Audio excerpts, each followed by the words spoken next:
Hi everyone, wanted to spend some time today talking about Iron Maiden, specifically their studio releases from the last 20 years. So in other words, everything that they've released in the 21st century. I should say that I am a huge Iron Maiden fan. They're one of my very favorite bands, and I don't think they really have any bad albums. And they are such an important band in terms of their contributions to the evolution of heavy metal. It's hard to nitpick and criticize them in any way for me. And of course, I'm a huge fan of their classic body of work from the 1980s. In fact, I also have a video on my channel here of the dissecting the Killers album. So if you are interested in that, check that out, see my thoughts on that. But I really think that it behooves us to spend some time talking about their output in the 21st century, because the 5 albums that they've released in the last 20 years are very good. And I think that this period in their history gets overlooked because everyone still tends to hang on to the 1980s era Iron Maiden albums a little more. I kind of get that, but we got to realize that Iron Maiden's career, 40 years now, 20 years of it, half of it, consists of the albums that they have produced in the 21st century. So I'm going to go through this little exercise and look at each of these 5 albums in a ranked order. And I will preface this by saying I don't think any of these albums are bad. I highly enjoy them all. I wouldn't say any of them would be number 1 or number 2 in my all-time favorite Iron Maiden album ranking. However, I often listen to these more today than I do some of those classic 1980s albums. So with that being said, we all know mostly the general history of the last 20 years of Iron Maiden. Beginning in late 1999, early 2000, Bruce Dickinson and Adrian Smith rejoined the band after being departed from them for a number of years. That lineup, classic lineup, had reunited with Janick Gers still being in the band for the now well-known 3-guitar attack, which is present on all of these albums. So what I will do is start with the one that I probably would put at the bottom of this list, and that is Iron Maiden's A Matter of Life and Death. This was their 2006 release, so their 3rd album after this classic lineup had been reunited. A Matter of Life and Death is, to me, it has, like some of their other albums, it has like a pseudo-concept album feel to it. A very weighty record in terms of its subject matter, addressing some of the perils of both war and religion. In that sense, it is comparable to me to some of the thematic structure on Rush's 2007 album, Snakes and Arrows. They're similar in terms of some of their lyrical concepts. I like this a lot. I have listened to a lot of the material on here repeatedly, and can say that it's a strong album from start to finish. But what I find for me personally is that it's a bit of a top-heavy album, with the first 5 or 6 songs being exceptional, and then after track 6, which is Out of the Shadows, I think that the length of the songs kind of work against the album a little bit, and as such, I would probably say this would come in at my number 5 in this exercise.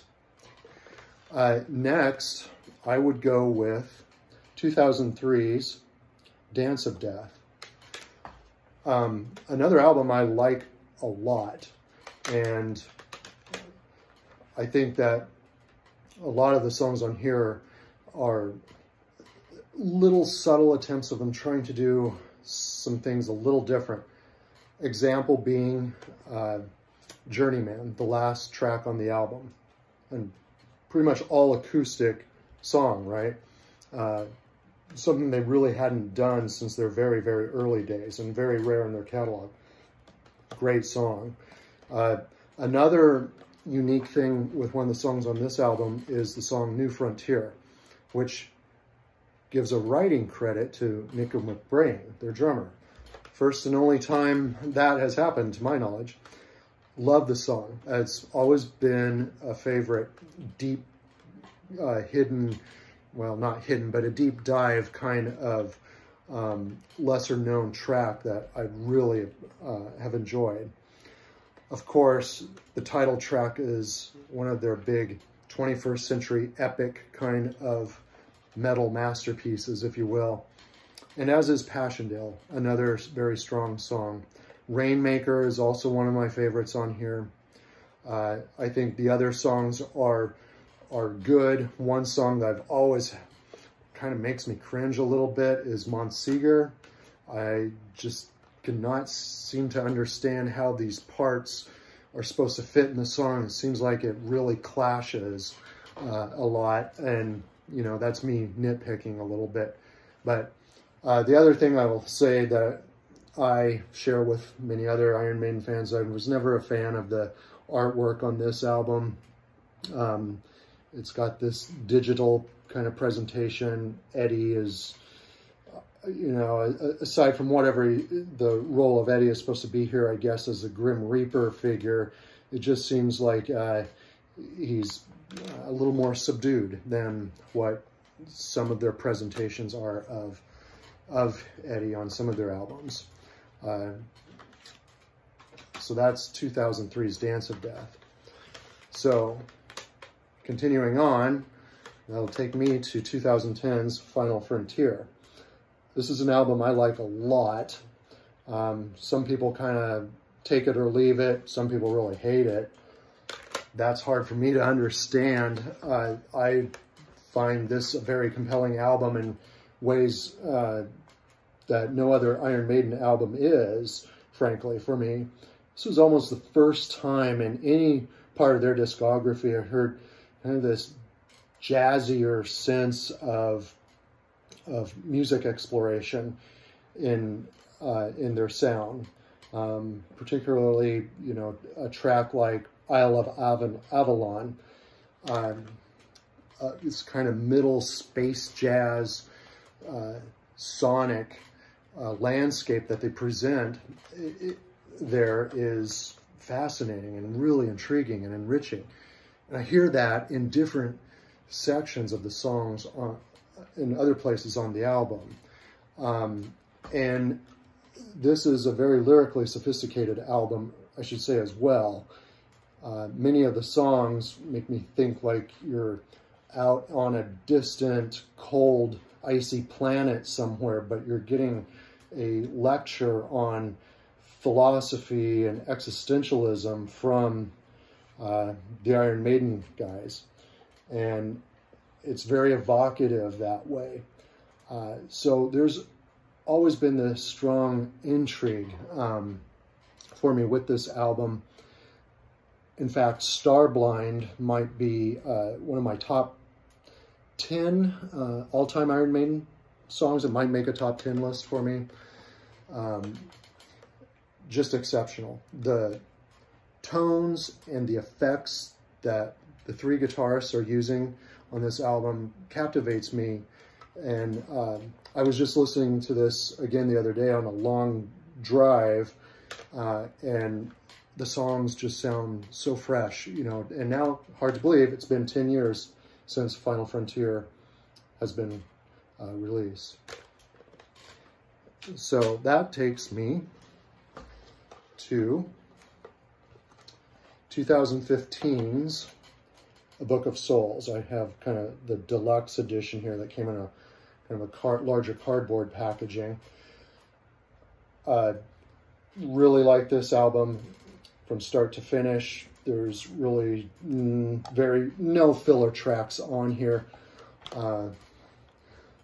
The thing that you see here with Iron Maiden at this point, this being their most recent album, is that they keep pushing the limit in terms of song length, and this actually has their longest song of all time on here, Empire of the Clouds, a track penned exclusively by Bruce Dickinson that closes the album. It's a fantastic, epic song that many of you, I'm sure, are aware, recognizes the airship from the 1920s or 30s that I believe on its maiden voyage it crashed and burned over France, and unfortunately I believe killed everyone on board. But what a great musical form of art that song is. And I think there are some really exceptional songs on here, like If Eternity Should Fail, The Red and the Black. Tears of a Clown is, of course, a great tribute to the late, great Robin Williams. One thing that you don't hear a lot, as you don't hear with many of these 21st century Iron Maiden albums, is a lot of slick overproduction. I think that's a result of their longtime relationship with Kevin Shirley as their producer on these 21st century albums. He's known for not wanting a lot of bells and whistles in his productions, and they seem to go along with that. And in fact, on Book of Souls, you don't really hear more than a couple of overdubs, vocal overdubs from Bruce Dickinson on the songs. So it's a very raw sound. Sometimes I kind of wish they would dress it up just a little bit here and there, but regardless, it's still a fantastic sound throughout this album with strong, effective songwriting. And finally, that brings us to 2000's A Brave New World. The first album with the reunited lineup with Bruce Dickinson back in the fold as the singer. Very strong album from start to finish. There are a couple of songs in the middle, like Fallen Angel and Dream of Mirrors, I'm not as crazy about, but they fit in nicely to the album. The number one single, major single release on this was The Wicker Man.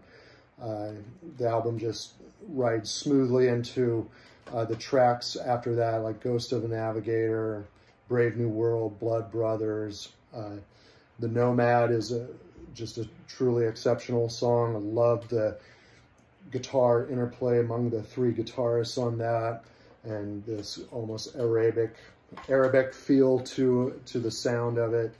Of course, we get